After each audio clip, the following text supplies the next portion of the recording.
বন্ধুরা, শান্তনার ব্লগ দেখার জন্য তোমাদের সবাইকে নমস্কার জানাই। আজকে আবার আর একটা নিমন্ত্রণ পেয়ে গেছি। তবে এই নিমন্ত্রণটা হচ্ছে আমার মামা শ্বশুরের ঘরের দেওরের ছেলের অন্নপ্রাশন। এখানে আছে যার অন্নপ্রাশন সেই বেবিটা, তার বাবা, তার মা আর তার ঠাকুমা। এবারে খাবার ওখানে চলে আসলাম।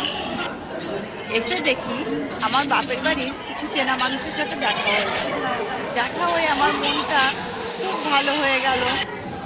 আর আছে আমাদের পাড়ার কিছু মানুষ।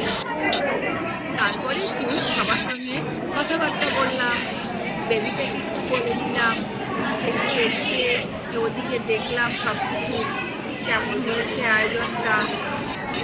এবারে খেতে বসে পড়লাম। তাহলে এবার খাওয়ার মেনুতে কী আছে দেখে নিই। সস, স্যালাড, লেবু আর টেবিল চপ, দেখো বিরিয়ানি,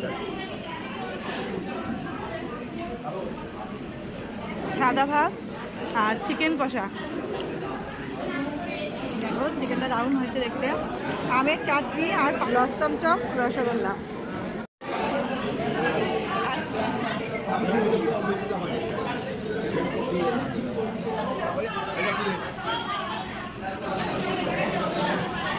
আইসক্রিম আর কি আছে, একটু করে দে পান মশলা, হজমলা। এখানে আছে আমার মাস্টার আর মামি শাশুড়ি, এনারই নাতির অন্নপ্রাশন। এখানে আছে আমার জামাইবাবু, ইনি হচ্ছেন লজের মালিক বিকাশ সাহা। লজের নাম হলো উৎসব ভবন। এখানেই অনুষ্ঠানটা করে। লজের ভিতরে আবার দোলনাও আছে। কচি কাচারা কি সুন্দর দোলনা খাচ্ছে।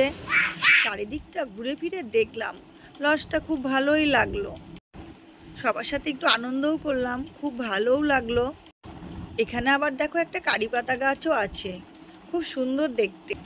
তাহলে বন্ধুরা, সবটাই তোমাদের সাথে শেয়ার করলাম। ভালো লাগলে আমার চ্যানেলটাকে সাবস্ক্রাইব করবে, নতুন নতুন ভিডিও